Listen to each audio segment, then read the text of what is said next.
What if I told you the next 12 months of your life will look exactly like the last 12 unless you decide they won't? What if I told you the real enemy isn't failure, it's drift, that silent thief of years, the slow fade of purpose, the invisible cage most men never even realize they're in? They're not broken.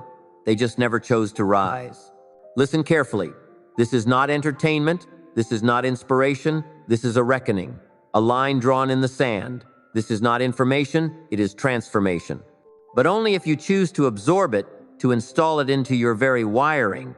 You're not here to feel good. You're here to wake up. Because deep down, you've known it for a long time. You are capable of more. But knowing isn't enough. Most men know. Few decide. Fewer act. And almost none repeat those actions until they become identity. That is what separates the architects of destiny from the casualties of drift. Let me ask you something I've asked every man serious about change. What is your life costing you right now because you're not living it on purpose? I've studied the lives of Edison, Ford, Lincoln, Schwab, Carnegie to admire them, but to dissect what made them inevitable. Here's what I found. They didn't wait for signs. They didn't drift. They decided. They didn't hope. They moved. And they never waited for permission or motivation or the perfect time. They didn't get lucky. They got busy. If you're listening to this, it's because something in you is done with the wandering, done with the waiting, done with the quiet regret that builds with every day you don't take the reins. Another year of fog, another year of comfort, another year sacrificed at the altar of hesitation, overthinking, and silent fear. You already know how that story ends. It ends in forgotten dreams, a diluted identity, regret on your deathbed when the ghosts of your untapped potential gather around you and ask, "Why did you never let us live?" You were never meant to relive the same year 10 times and call it progress. And yet, that's what most men do. Empty promises, loud declarations, zero change. They wake up the same man day after day because they never install the structure required to evolve. You must understand time does not change you. You change you. The seconds will tick whether you move or not. And the most brutal truth I've ever had to speak into a man's life is this. The future does not improve by accident. It improves by design. If you want this year, this chapter to be different, you must become different. And that doesn't happen through hype. It happens through process. A process I've spent decades refining. A process built on clarity of purpose, ruthless decision-making, emotionally charged repetition, mastery over thought and feeling, and relentless execution until identity bends. That is the way. So let me say this without apology. This message will do nothing for you unless you choose to ingrain it. Don't just hear it, digest it, internalize it. Revisit it daily until the old self fractures under the weight of your new reality. You don't need more content. You need reprogramming. The version of you that delays, doubts, and drifts was built by repetition. Repetition of fear, repetition of hesitation, repetition of comfort-driven patterns. And if repetition built the weak you, then repetition must now build the unbreakable you. That's why I say, don't listen once. Listen every day, every morning, until the message becomes memory, until memory becomes your instinct, until instinct becomes your identity. You've been given 12 months, 12 chapters, 365 chances. The question is, who will you become with them? Let this moment be the death of hesitation. Let this be the start of alignment. Let this be the year everything changes, because this time you change. Now breathe deep, because the next words you hear will strip every excuse you've ever accepted. And if you absorb them not just with your ears, but with action, fire, and follow through, you will never again be the same. Let us begin. Let us speak plainly. Most men are not living. They are drifting. They don't decide. They defer. They don't walk with intent. They stumble in fog. They don't live by design. They function by default. I call this condition drift. And if you don't master your mind will master you. Drift is the first sign. In my private dialogue with the allegorical devil as captured in Outwitting the Devil, I extracted the single most powerful tool used to enslave human potential. It wasn't addiction. It wasn't violence. It wasn't even fear. It was drift. He said to me, I cause people to drift without purpose, without plan. I manipulate them through habits, appetites, fears, laziness. I don't need to destroy a man. I simply make him drift. and he will destroy himself. That is not fiction. That is the truth. A drifter is not evil. He is simply asleep. He is not without greatness. He is without direction. He is not doomed by fate. He is paralyzed by indecision. And here's the tragedy. Most men never even realize they're drifting. They live on repeat, mistaking movement for progress. They delay the exact decisions that would change everything. They procrastinate. They rationalize. They absorb every distraction the world throws at them. Next week. Soon. I just need time. But days turn into months, months into years, and suddenly they're 45 with no fire, still circling, still whispering to themselves that someday they'll rise. Let me speak plainly. Most men will die as drifters, and they won't even know it. They'll leave no mark, build nothing lasting. Worst of all, they'll die with their potential still locked inside. Why? Because they never made the decision to command their mind, so the world did it for them. Drift is the default state of the undisciplined man. If you don't have a blueprint for your life, you're already following someone else's. If you don't deliberately guide your thoughts, they will default to the path of least resistance, and that path leads to mediocrity. You must reject this now, because the pain of regret, the pain of wondering what might have been, the pain of watching others build empires while you drown in doubt, that pain is far worse than anything discipline will ever cost you. As I've said before, and I'll say it again, the man who cannot command his mind will never command his destiny. Now let me tell you the difference between the drifter and the decided.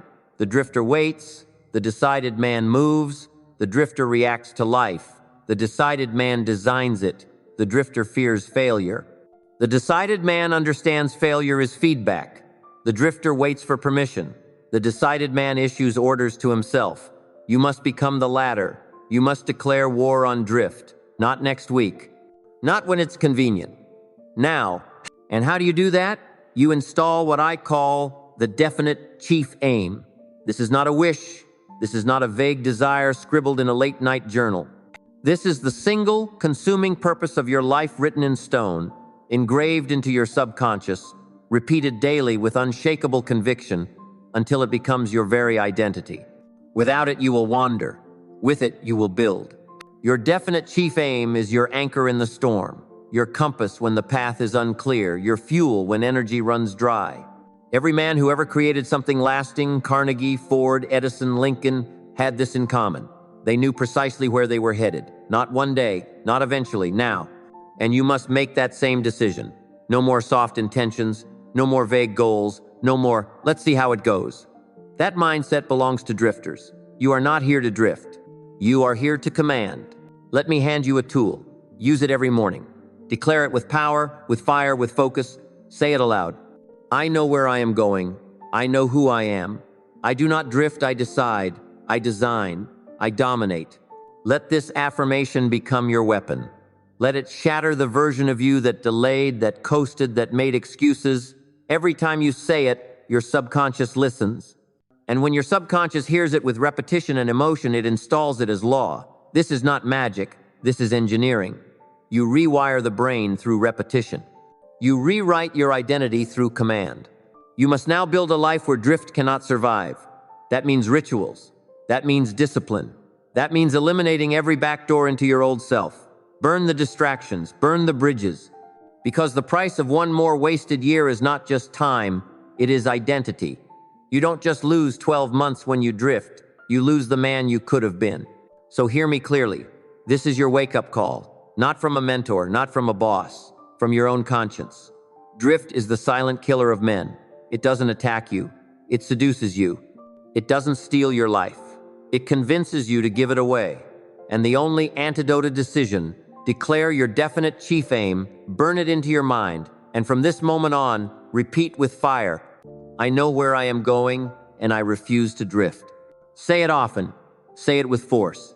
Because you will either program your mind, or the world will do it for you. And the world, I assure you, is designed to keep you drifting.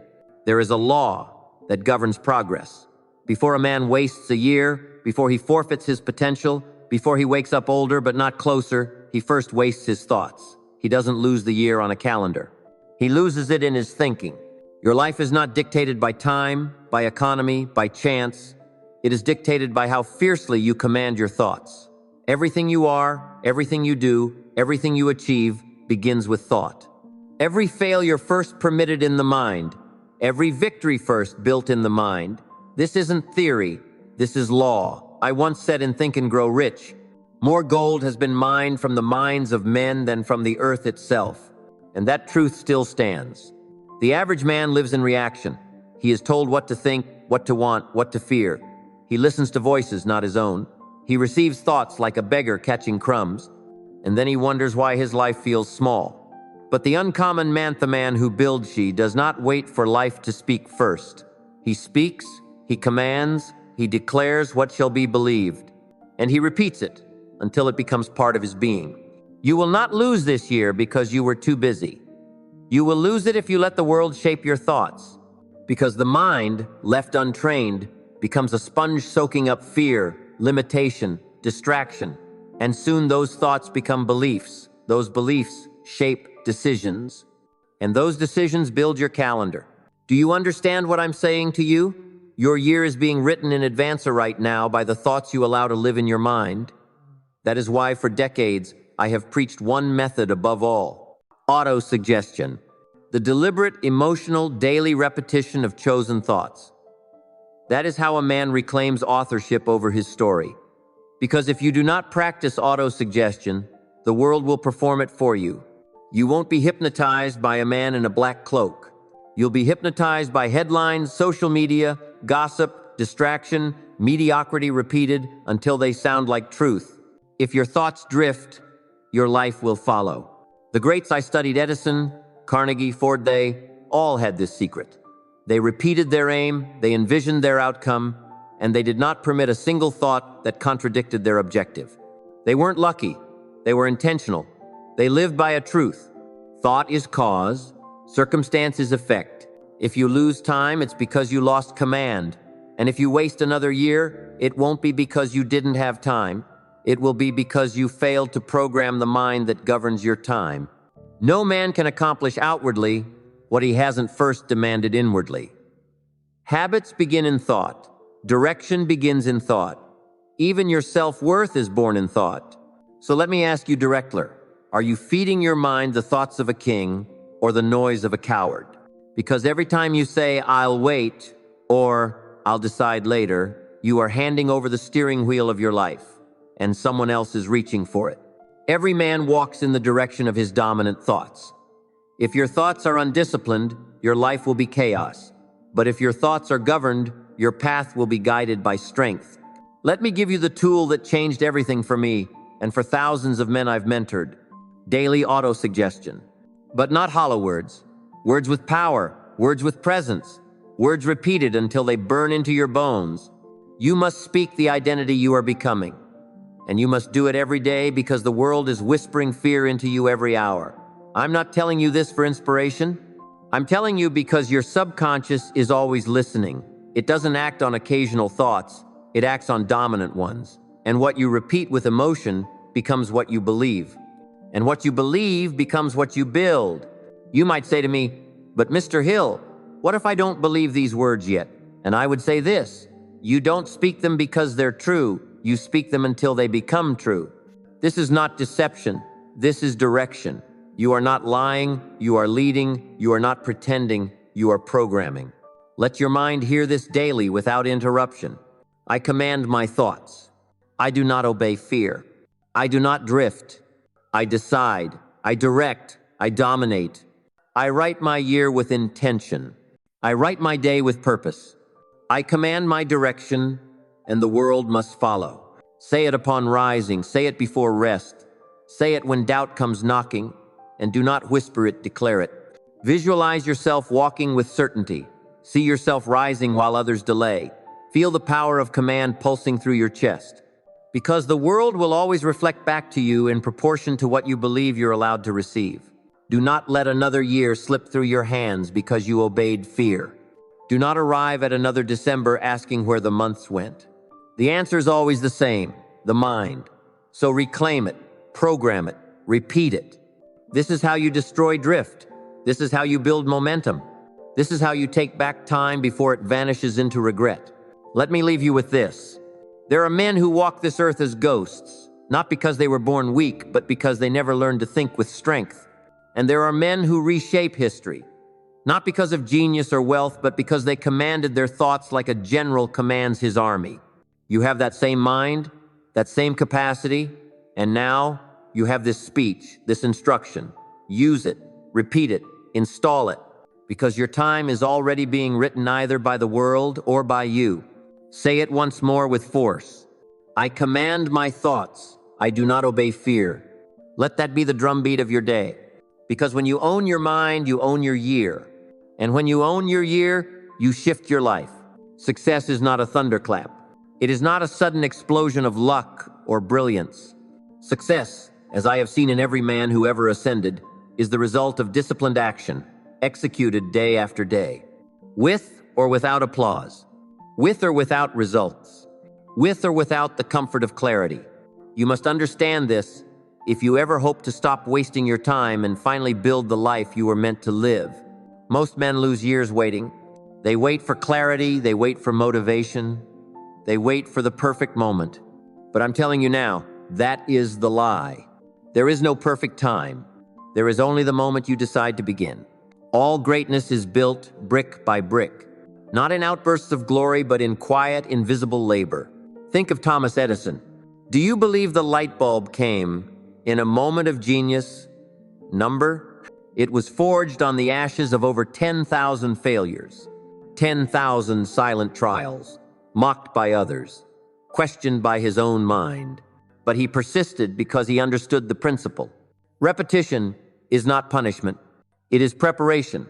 It is the act of manufacturing certainty in a place where none yet exists. Edison knew success is a structure, so he built it piece by piece. And what about Henry Ford? He was laughed at, dismissed. Even his own engineers told him his vision was impossible, that an 8-cylinder engine could not be done. But Ford believed, and not just once, not just in the light, not just when it was easy. He believed in the storm. He believed in the dark. He believed when rejection was louder than encouragement. He rehearsed belief until it became real, until it took form in steel and motion. That is not magic. That is rhythm. That is the science of persistence. Success does not fall from the sky. It rises from your rituals. Every day you neglect your structure, your routine, your words, your focus. You weaken the walls of your future. Every time you skip the basics because you're tired, discouraged, or lazy, you quietly begin to dismantle what you spent months building. And it doesn't collapse all at once. It crumbles, slowly, silently, until one day you open your eyes and realize you're surrounded by ruins. Not because life destroyed you, but because you stopped building. So let me ask you, what is your structure? What are your daily non-negotiables? Do you rise with purpose, or do you drift into the day by accident? Do you declare your identity before the world speaks, or do you let the noise shape your mind? You cannot demand the rewards of greatness while living with the habits of mediocrity. In all my study of the world's most successful men, one trait stood above all others. They possessed a definiteness of purpose. It wasn't vague. It wasn't swayed by mood. It was fixed. It was rooted. And every day they moved in alignment with it, not through chaos, but through deliberate, repeated action. They didn't try to do everything. They focused on the right things, and they did them over and over until those things became instinct. That is structure. That is the foundation. If you want to stop wasting years, stop wasting days. And if you want to stop wasting days, then build your life around your non-negotiables. Decide what must be done daily to move your mission forward, and then do it. Whether you feel like it or not, whether the sun is shining or the rain is falling, do it. This is how steel is formed, under pressure, through repetition, by fire. And your life will be no different. Your strength, your character, your results. These are the bricks. Discipline is the mortar, and your vision, that is the blueprint. Every day you abandon the structure, you choose delay. Every day you ignore it, you choose destiny. So I ask again, what must live in your daily rhythm? A moment of silence to reconnect with your vision. A spoken declaration of who you are before the world has a chance to decide it for you.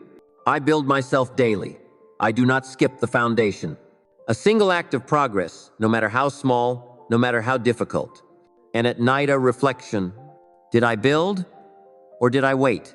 Did I act like the man I aim to become or did I drift? You don't need 1,000 perfect actions. You need a handful of faithful ones executed with fire and repetition. That is how you change a life. Not with explosions, but with architecture. And yes, the grind is not glamorous, but it is sacred, because each act of discipline is a vote cast for the man you are becoming. Each repetition, no matter how monotonous, is another chisel strike breaking away the stone of your former self.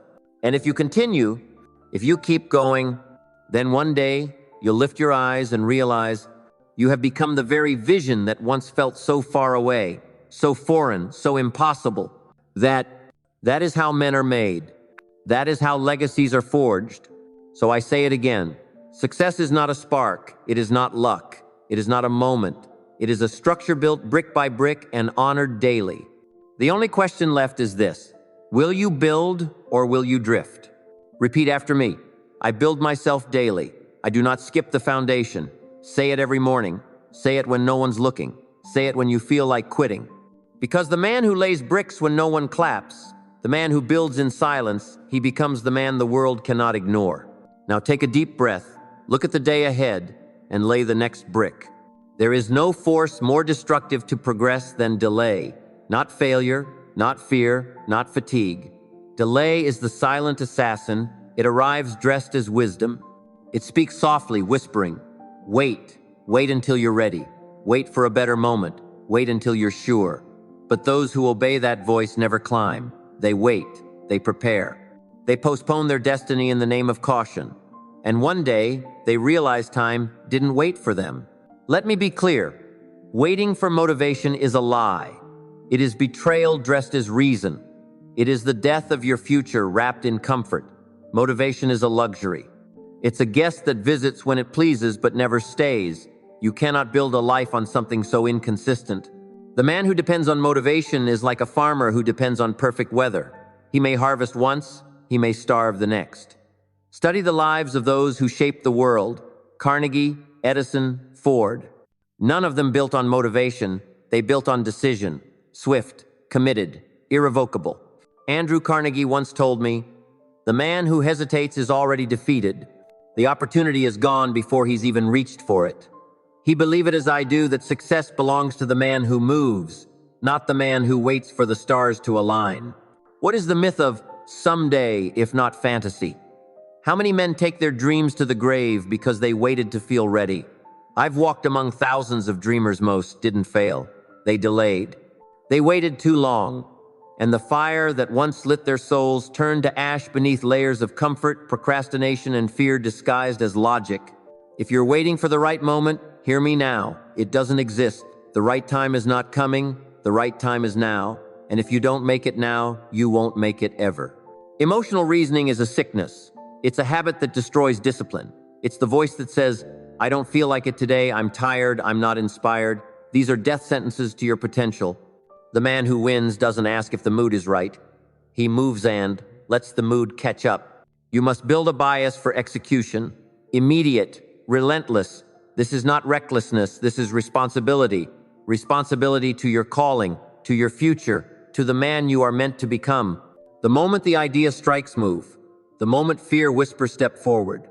The moment the path appears, do not pause for permission. Do not gather consensus. Do not delay. You go. This is how you build momentum. This is how you rewire your nervous system to trust you. When you act with immediacy, you train your mind to believe, "I am a man of execution. I am a man who decides. I do not delay. I do not wait." And over time, that belief becomes your identity. Thomas Edison did not wait for certainty. He began. He acted. And through that action, clarity came. Henry Ford did not seek validation.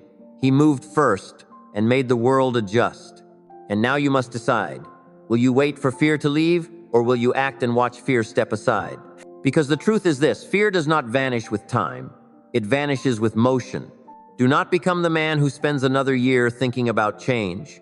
Do not be the man who speaks of vision but won't take the first step. Do not let a moment of hesitation steal a decade of destiny. You are not here to delay, you are here to decide. You are not here to drift, you are here to move. You are not here to be ruled by your moods. You are here to command your mind. Repeat after me. I act when it's hard, I decide without delay. Let that be your battle cry. Let that be your code. Let that be your weapon when your hands shake and your legs stall. Because it is not the man who plans most who wins it, is the man who moves first. The one who adapts in motion. The one who refuses to wait another year.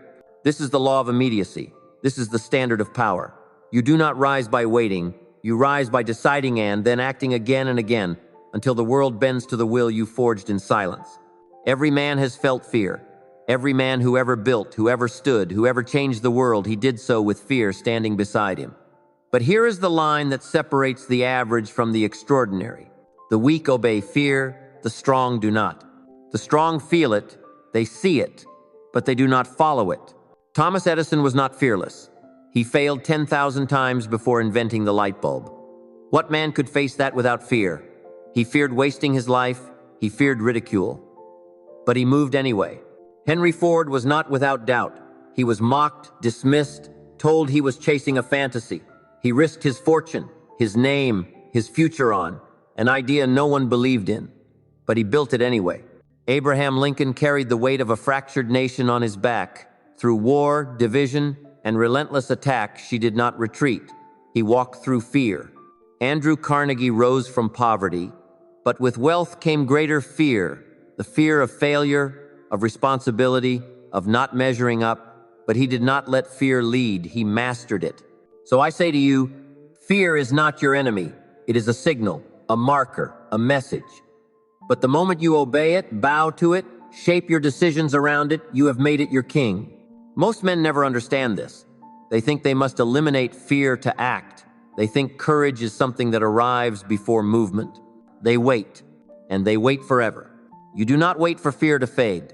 You move anyway. That is what separates the man who dreams from the man who becomes. Fear thrives in imagination. It grows in silence. It multiplies when left unchallenged. It builds castles in your mind, each one filled with disasters that have never happened. Fear paints the future in catastrophe. But remember this, so can courage. If fear has the power to imagine catastrophe, then you must harness that same imagination to picture triumph. You hold a gift the animals do not, the gift of will, of direction, of vivid vision. Use it. When fear draws disaster in your mind, answer with victory. When fear shows you 100 ways to fall, answer with one way to rise, because one is all you need. The weak hear fear and follow. The great hear fear and act anyway. That is how strength is born, not by erasing fear, but by standing taller than it. How do you do this? Through deliberate exposure, daily, repeatedly. You make fear your companion, not your king. You enter conversations you used to dodge. You take the steps that feel uncertain. You make the call, you write the words, you stand still in discomfort, and you breathe. You endure. And with each act of defiance, fear's volume drops. This is not theory. This is conditioning. Repetition rewires the nervous system. Every time you lean into what you fear, you dissolve its grip. And every time you hesitate, you reinforce its chains. But exposure is only half the war. Alongside it, you must build rituals of identity. You must remind yourself who you are every single day. The world will not remind you. It will echo your doubt, not your strength. So you must bring your own voice. Speak it aloud. Wake up and say it with force. Fear is my call to move. I walk anyway. Say it not for how you feel, but for who you are becoming, because repetition is the chisel that shapes belief. Fear is not to be escaped. It is to be outrun. You are not here to bow to shadows. You are here to carve your path, even when the wind howls against you. And listen to me now. You will never feel entirely fearless. That is not the objective. You will shake, you will doubt, but you will walk. And that walk, that movement through the storm, is the birthplace of your true strength. There is no valor without fear. There is no courage without trembling. That fire in your chest, that's not a warning. It's a signal you're close to something real. Let fear rise and rise higher. Don't ask the fear to leave. Ask for the spine to go forward anyway. Don't wait for the silence of mind. Bring your own voice and let it be louder. Don't wonder if you're ready. Decide that you are, and prove it in steps. Now say this with me. Fear is my signal to act. I walk forward anyway. This is your new order. Carve it into your spirit. Let it lead you when everything else tells you to wait. When that old pull shows up, the one that urges retreat, hesitation, overthinking, you will remember this vow and you will move, because fear is not your ruler. And after this moment, it never will be again. The man you are today is not the man you must remain. Understand this fully. Identity is not fate, it is not fixed, it is chosen. It is installed through repetition, built through action. Not in shouts, but in the quiet, invisible, persistent beat of word, thought, and deed. Your past does not define you. It only defines the version of you who kept repeating it. And unless you keep repeating that version, unless you replay the same story, the same doubt, the same hesitation, you are free to become something entirely new. But most men do not understand this. They believe the past is a prison. They point to their failures and say, "This is who I am." But failure is not identity. It's programming. It's not destiny. It's a pattern, and patterns can be rewritten by a mind that is fully awake. In Think and Grow Rich, I taught auto-suggestion not as a poetic concept, but as a practical machine for transformation. When a man speaks his beliefs with emotion, with clarity, with deliberate purpose, he reshapes the entire structure of his belief system. The subconscious does not debate, it accepts. It installs whatever it hears most, and what it hears most, it obeys. So I ask you now, what are you repeating? Are you recycling the language of defeat? I'm not enough. It's too late. It never works for me. Or are you rehearsing strength? I am capable. I rise through struggle. I shape my world with thought and action. Because what you rehearse, you become. What you repeat, you memorize. What you memorize, you expect. And what you expect, you begin to live. Identity is repetition. If you want to outgrow the old self, its hesitation, its fear, its weakness, you must speak the new self into being every day, not once, not for a season, but until the voice of the old self fades, until the voice of power becomes your only tone. You must rehearse strength, not suffering. Let me show you something. When Thomas Edison failed not once, but thousands of times while trying to bring the light bulb to life, he did not declare himself a failure. He did not rehearse his defeats. He rehearsed victory. He saw it. He believed it. He spoke it. And it was that mental discipline, not the invention itself, that made success inevitable. Henry Ford did the same. When the world mocked his idea of a car for the people, he kept affirming his vision, again and again until his belief outshouted the world and his own fears. They did not fall into success. They installed it through focused repetition, through unshakable self-command. And you must do the same. Start today, start now, say it aloud. I rehearse strength, I repeat power. Say it again, not in a whisper, but with force. Say it tomorrow. Say it when doubt shows up. Say it when fear whispers, and drown that voice with your own. Because the subconscious does not recognize truth, it recognizes repetition. If you feed it fear, it installs fear. If you feed it hesitation, it obeys hesitation.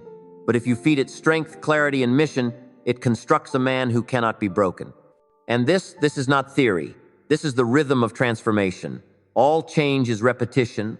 All achievement is rhythm. All greatness is the rehearsal of belief until it becomes unshakable identity. You say you want to be a leader, then rehearse it. You say you want confidence, then repeat it. You say you want discipline, then affirm it again and again until it becomes instinct. Do not rehearse defeat. Do not relive failure. Do not replay the pain. Bury it. Replace it. Not with fantasy, but with instruction. Daily. Remember this.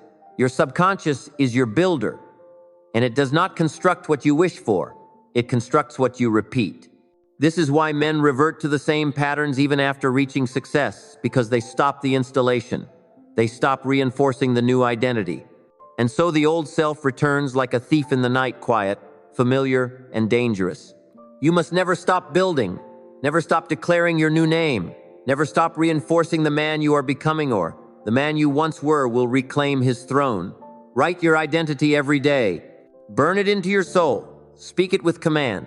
Move with the conviction that repetition becomes reality. I rehearse strength.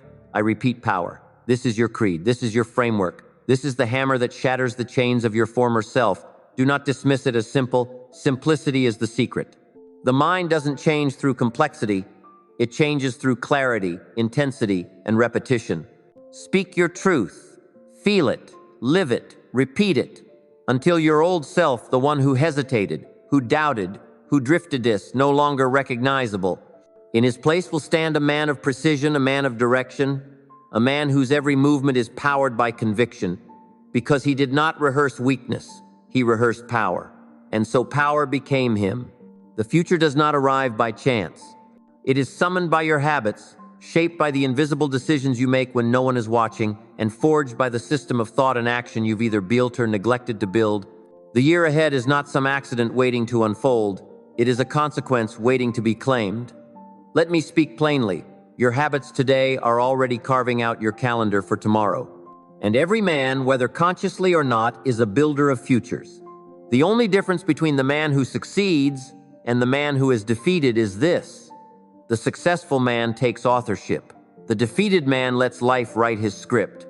I have said it before, and I will say it again. You either command your mind or it commands you.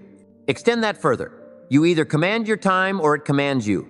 You either lead your year or it leads you. There is no neutral. There is no pause in this arena. Time is always writing. What it writes, that is your choice. And here's the brutal truth that most will never face. How you rise, how you eat, how you think, how you act, these daily actions are your identity. And your identity, when multiplied by time, becomes your destiny. Your calendar, when looked at honestly, is not a list of tasks. It is a mirror of belief. It shows who you believe you are. It reveals what you truly value. It tells the truth about how devoted you are to your purpose. The weak man writes goals. The strong man builds systems. The dreamer pens down hopes. But the builder instills rituals. The man who drifts scribbles vague plans and waits for a lucky break. But the man who leads himself crafts a rhythm that pulls him forwardaven on the hardest days. Let's not hide in soft words. You do not rise to your goals, you fall to your routines. Ambition may lift your eyes, but it is behavior that moves your feet. And repetition, that is what decides where those feet take you. I once studied a man who never let the calendar slip from his grasp, Andrew Carnegie. Each week without fail, he reviewed his results, adjusted his course, and sharpened his focus on his definite chief aim. He did not wish for progress, he engineered it. That act of weekly review, that quiet recalibration, was one of the sharpest weapons in his arsenal. He knew this. A man cannot steer his life unless he knows where his time is gone. A ship without a rudder drifts.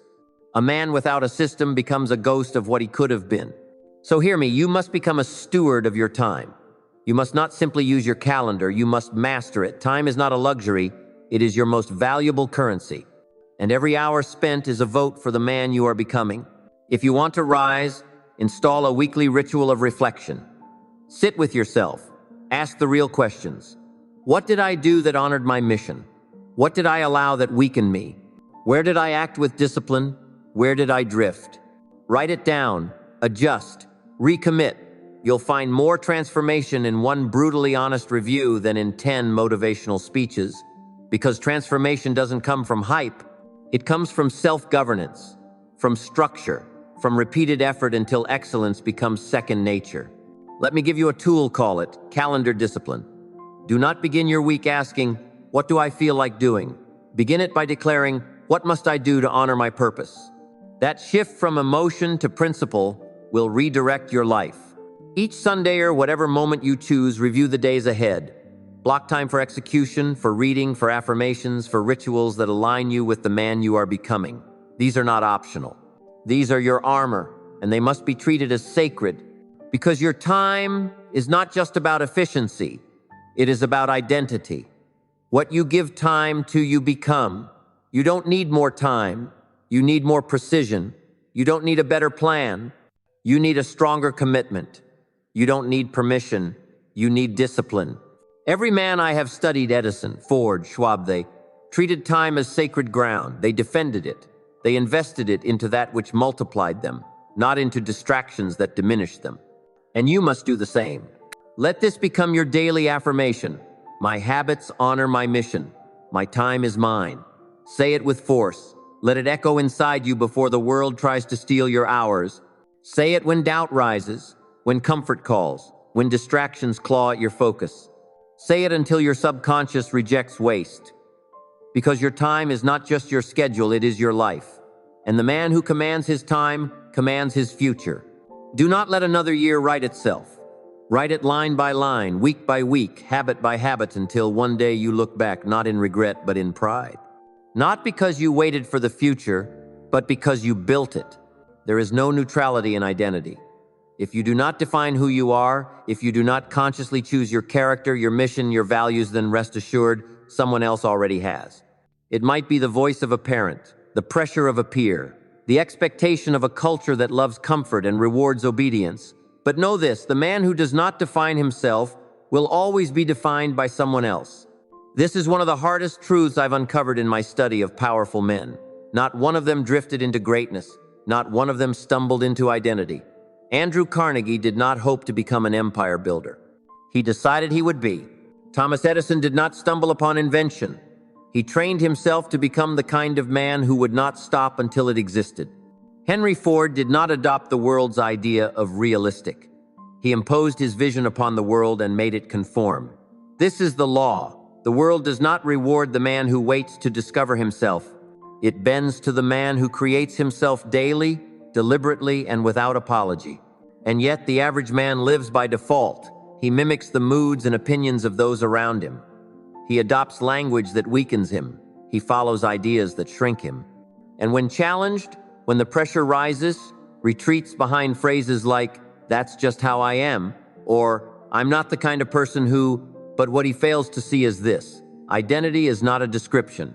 It is a decision. And until you make that decision, your life will not be your own. You may breathe, you may exist, but you will never have truly lived. Identity is not fixed in stone. It is formed in fire. You are not born with it, you build it. You install it through repetition. You anchor it with belief, and you reinforce it with action daily. This is why I wrote in Think and Grow Rich that one must engage in auto-suggestion, the repetition of belief-laden statements spoken aloud with emotion and clarity. This is not about positive thinking. It is the reprogramming of the subconscious mind, the seat of your identity. You must feed your subconscious identity statements with the same consistency and seriousness with which you eat and drink. A man who neglects to define himself daily is no different than one who forgets to eat. He becomes weak, he becomes vulnerable, and he becomes easy to sway. And let us be clear, someone is always feeding you an identity. Every conversation, every headline, every look of judgment from those who never dared to dream. It is all programming. The question is not if you are being shaped, but by whom. There's a reason I called the man who lacks a definite chief aim a drifter. Because without the force of personal will, he floats, he bends, he conforms, he becomes whatever the world wishes him to be. And let me tell you, the world does not wish for you to be powerful. It wants you quiet, predictable, controllable. But the man who decides who he is, who affirms his identity with deliberate intention, who acts in accordance with the man he has chosen to become that man, is unstoppable. Let us return to the example of Charles M. Schwab. As a young man, he was told he did not possess the intellect to lead. He was criticized for being too ambitious, too forward-thinking, too brash. But he rejected those voices. He refused to allow others to define him. Instead, he repeated to himself who he was becoming until the world had no choice but to follow his example. That is the power of internal conviction. The man who defines himself cannot be defined by others. The man who moves from identity cannot be manipulated by environment. Your environment is not your master, it is your mirror, and it will always reflect back the image you project with the most consistency. So I ask you, who are you choosing to be? Not who do you hope to become one day, not who do you think you might be if things go well, but who have you decided to be now, in this moment, before any external evidence exists? Identity always precedes reality. The man who waits to act until he feels confident never becomes confident, but the man who chooses to be confident acts with power, and in doing so, becomes the man he decided to be. This is the mystery most men never uncover. Action reinforces identity, and identity produces action. It is a cycle, a loop, one that you can either allow to run by default or take the reins and command with purpose. You want to change your life? Then change the way you speak to yourself. Change the words you repeat when no one else is listening. Change the posture you assume when you walk into a room, not for the applause of others, but for your own subconscious to witness, because your mind watches your every move and takes notes. It says, "Ah, this is who we are now. Very well. I shall adjust accordingly." Repeat after me. I decide who I am. I do not wait to be told. I walk with certainty, not permission. I move from identity, not emotion. Speak that every morning, every evening, when fear rises, when uncertainty knocks, when failure whispers shame. Speak it again. You must become your own greatest influence. The man who leads his thoughts will lead his world. Let us also remember what Abraham Lincoln faced: uncertainty, division, the threat of collapse. Yet he did not question who he was. He had already decided. And that identity, forged through years of quiet conviction and principled repetition, became the anchor of a nation during its darkest hour. He did not feel presidential. He decided to be a president. And that decision carried him through storms that would have destroyed lesser men. You have that same power. It is not locked in a title. It is not stored in a diploma. It is not granted through applause. It is built in silence, spoken into existence, and reinforced with discipline. You cannot fake your way into greatness, but you can repeat your way there. So let me leave you with this. If you wish to build a year you will not regret, begin by building a man the world cannot ignore. Repeat the identity you desire until it becomes the identity you live. Speak it aloud. Walk it out. Act like it already exists. Because once you define yourself, the world will bend to your certainty. And when the world bends, you will not be surprised. Because you will know it was not luck, it was not timing, it was not fate, it was identity installed, reinforced, repeated until it became you. Say it again with me. I decide who I am. I repeat it until the world agrees. In my lifetime of studying the principles of success, observing the minds of powerful men, and identifying the silent killers of ambition, I discovered that all failure, all hesitation, all surrender to mediocrity stems from 6 basic fears. These fears are so deeply rooted in the human experience that most men never identify them, let alone conquer them. But make no mistake, if you do not confront these fears, they will quietly dismantle every dream you've ever held. They do not arrive like storms. They do not roar. They whisper. They influence thought. They weaken willpower. They turn strong men into drifters. These 6 basic fears are the invisible chains that keep most men from rising. But what one man can conquer, any man can conquer if he is willing to study, face, and overcome. Let us examine each fear, understand its root, and build a strategy of liberation. 1. The fear of poverty. Nothing paralyzes a man faster than the fear that he will not have enough. The fear of poverty is the oldest and most pervasive of all fears. It drives men to play small, to cling to security, to hoard their talents instead of investing them. It is not the lack of money that destroys most men, it is the fear of lack. A fear born from survival instincts, from centuries of hardship and scarcity. But in the modern world, this fear no longer protects, it enslaves. How many men have denied their calling, betrayed their vision because they feared losing a paycheck? How many chose safety over greatness? The man ruled by this fear will never take the bold steps required to rise. How do you overcome it? You build faith through action. Wealth flows to the man of value.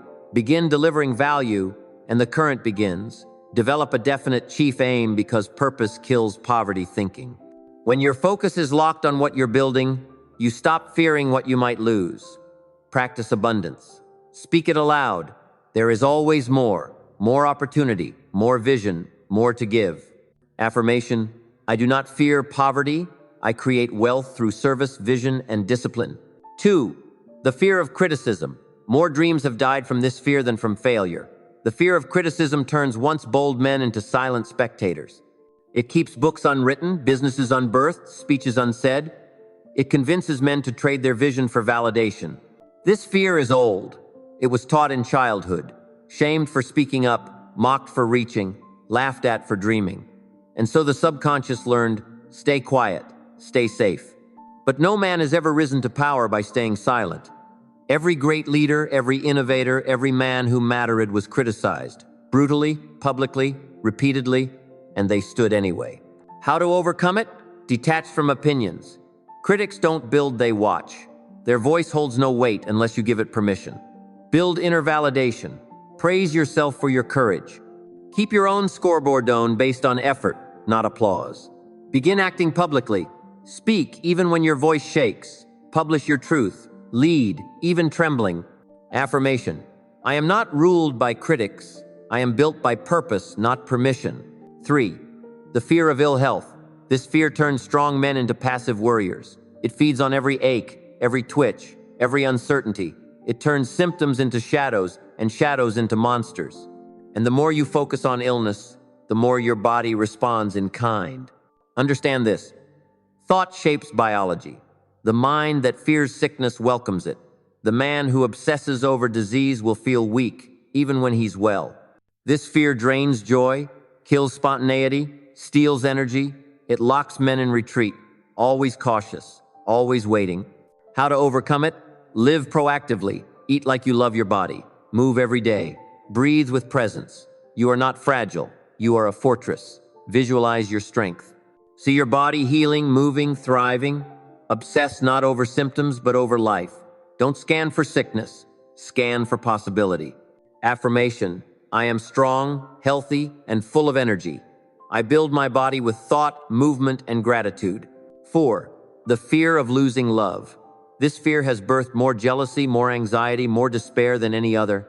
The fear of losing love, whether from a partner, a parent, or the praise of strangers, makes men needy, clingy, and afraid.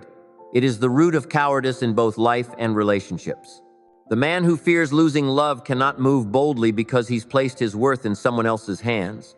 But true love, powerful, life-igniting love can only be experienced by the man who loves without fear, who gives from fullness, not from hunger. How to overcome it? Anchor love within. Know your value. Give from overflow, not emptiness. Accept impermanence. Everything may fade, but who you are remains. Speak your truth. Live it, with or without applause. Love grounded in truth cannot truly be lost. Affirmation. I give love freely and fearlessly. I do not chase affection. I stand whole, with or without it. 5. The fear of old age. This fear haunts men past their prime, not because of years, but because of the meaning they attach to them. The fear of aging is the fear of being irrelevant, invisible, forgotten. But remember, wisdom lives in the weathered. The sage is not a boy, he is the elder. The man who has suffered, learned, endured. To the drifter, age means decline. To the driven, it means power. How do you conquer it? Redefine aging. Let each year deepen your strength. Stay in motion. Chase new goals. Guide others. Keep building. Cherish the wisdom life has written into you. Share it. Mentor. Become the lighthouse. Others sail by. Affirmation. My age is my strength. My wisdom is my weapon.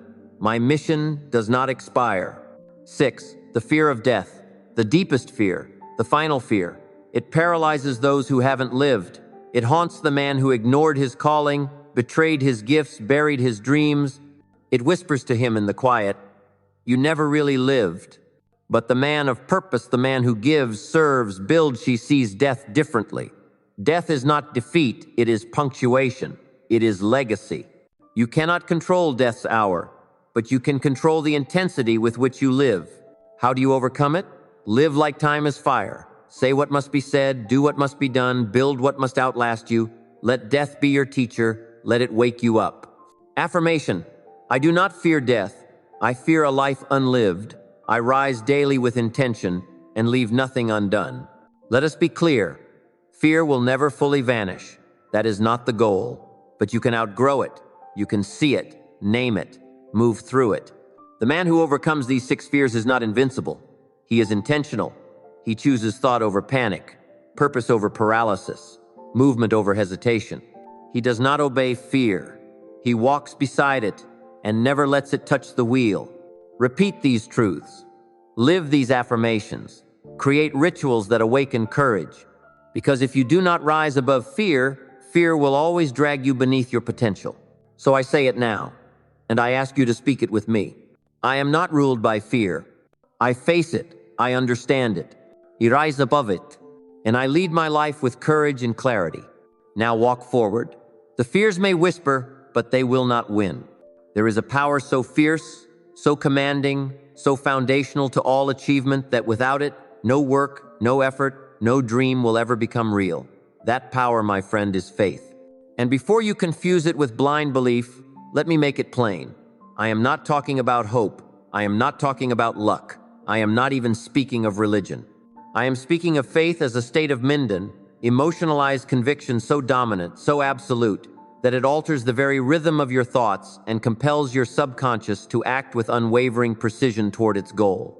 If the next year of your life is to be anything more than a tired echo of the last, then you must build unshakable faith, not in fate, not in chance, but in your own power to create what does not yet exist. Let me remind you, every towering success began not with action but with belief. Before Henry Ford ever changed the world, he believed it was possible. When the world laughed, when his own engineers called the V8 engine impossible, Ford didn't argue. He didn't plead. He said 3 words: build it anyway. That is faith. Faith backed by decision, by identity, by will. Thomas Edison, facing failure after failure, experiment after experiment with nothing to show, but defeat never let his belief collapse. He said, I have not failed. I've just found 10,000 ways that won't work. Faith carried him, not talent, not funding, not applause, faith. So what is faith truly? Faith is not passive. It is not sitting back hoping life changes. Faith is active belief a daily, deliberate repetition of certainty so intense that the subconscious accepts it as reality. And once it does, it aligns your actions, your energy, and your environment to bring it forth. Understand this: the subconscious mind does not separate fact from belief. It does not argue. It does not analyze. It obeys. If you say, I am weak, I always fail, I never follow through, your subconscious listens. It accepts. It installs that belief, and you live it. But if you declare, I was made for this, I succeed because I decide to, my faith is stronger than fear, and you say it with force, with emotion, with certainty, your subconscious says, very well, and begins building your life around it. Faith is not a warm, gentle feeling. It is a practiced force. It is not given. It is constructed. It is built like a fortress, brick by brick, thought by thought, declaration by declaration. This is why I have long taught the law of autosuggestion. Because the mind will always believe what it hears, most especially when it hears it from you. Let me give you a truth most reject. You do not need evidence to believe. You need belief to create evidence. Faith comes first. It always comes first. Every breakthrough, every transformation, every empire, every invention, it all started in the mind of someone who had no proof, no support, no guarantees, just an inner flame that said, it is possible, and I will not stop until it exists. So I ask you now, do you have that fire? Because the next 12 months of your life will not be shaped by your job, your address, your circumstances, or your advantages. They will be shaped by one thing: your belief in your own ability to rise. You may say, but Hill, I don't feel that belief yet. I don't know how to build it. And I say this to you, no repetition is the key. You don't need to feel strong to speak strength. You must speak strength until you feel it. Here is the exercise I gave to thousands of men, and I give it to you now. Faith-building ritual. Write a clear statement of your definite purpose. Be precise, be specific, define exactly what you will accomplish in the next 12 months. No fluff, no vagueness, no hopeful language. Speak it aloud, twice daily, once in the morning, once at night. Say it with power, with certainty, with finality. Let your voice carry the weight of a decision that has already been made. Visualize it not as something you're trying to do, but as something already done. See it, walk in it, feel the pride of it, smell the air in that version of your life, live there. Then, write your identity statement. Something like, I am a focused, disciplined man. I am not ruled by fear. I finish what I start. Say it, own it. Repeat it every day, without fail, no excuses. Your identity is a sculpture. Every repetition carves the stone. This ritual is not optional, it is the foundation. And let me be painfully clear. If you do not program your faith, the world will program your doubt. You will be fed beliefs by culture, by media, by weaker men beliefs that whisper to shrink, to wait, to hope, to be realistic. And if you repeat those beliefs, they will become your cage. Do not let that happen. The man who builds faith becomes the master of his destiny. I'll say it again. The man who builds faith becomes the master of his destiny. Faith is not weakness. It is power, concentrated into focus. It is the ability to believe before the evidence, to stay the course when there are no signs, to refuse to drift. Carnegie had it, Ford had it, Lincoln had it, and now you must build it. There will be moments, perhaps even tomorrow, when you feel like quitting, when the old identity creeps in and whispers, maybe you can't. And on that day, your voice must rise louder than your doubt. You must declare, I am not who I was. I am becoming who I choose to be. I was made to build. I was made to create. I believe in my power to finish what I start. And you don't say it once, you don't say it twice. You speak it until your voice no longer trembles, until your subconscious believes you, until your posture aligns with your words, until your actions fall in line with your command. That is faith in motion. You want the next year to be your breakthrough? Then believe it before you see it. Move like it before it makes sense. Commit before it gets easy. Because real faith is not proven by words, it is proven by movement. So rise, stand taller, speak stronger, walk forward. Not because the way is certain, but because you've decided to become the kind of man who clears the path. The next 12 months are waiting, but they will not wait forever. Claim them with faith, shape them with repetition, lead them with unwavering vision. You are not here to drift. You are not here to replay the past. You are here to create a future so powerful, so undeniable, that even your former self won't recognize you. And it begins with belief. You've heard the laws, you've seen the enemy, you've been handed the weapons, and now you must decide. Not tomorrow, not next week, now. Because your future does not respond to a thought. It will not rise for a hope. It answers only to one thing, a man who decides and repeats that decision daily. So let me speak plainly. You are not stuck. You are not broken. You are not too late. You are simply untrained in the discipline of identity. But that training begins today, right now. And it starts with the principle that has echoed since the first line of this message. Repetition is the seed of all power. It was the secret of Andrew Carnegie's rise from poverty. It was the method Thomas Edison used to build an empire of invention. It was the law Henry Ford lived by as he turned disbelief into industry. And it is the law you must now live by.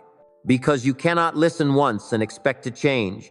You must return, you must repeat, you must install the identity of the man you have chosen to become. Understand this. Your current beliefs, your current habits, your current outcomes, they were all formed the same way, through repetition. You rehearsed your excuses. You repeated your doubts. You obeyed the voice of fear more often than the voice of purpose. And so your results became predictable. But what if, starting now, you reversed the rhythm? What if you rehearsed certainty? What if you repeated strength instead of weakness? What if you returned to this message in once, but daily, and let these truths carve a new identity from the stone? Do not dismiss this. You want a new year? Then build a new rhythm. Because the man who listens once is entertained. The man who listens twice is reminded. But the man who listens until he transforms that man becomes unstoppable. So let me leave you with a command, not a suggestion. Say this aloud, not softly, not casually. Say it like the next 12 months depend on it, because they do. I do not drift. I do not delay. I do not obey fear. I am the builder. I am the decision. I am the result. I repeat power daily. I rise by repetition. I finish what I begin. Say it again. Write it down. Return to it. Because this is not a one-time speech. This is your blueprint. This is your weapon. This is your fire lit now and fanned into a blaze through repetition. Now go. The world will not wait. Neither should you. The next year has already begun. So rise now and own it.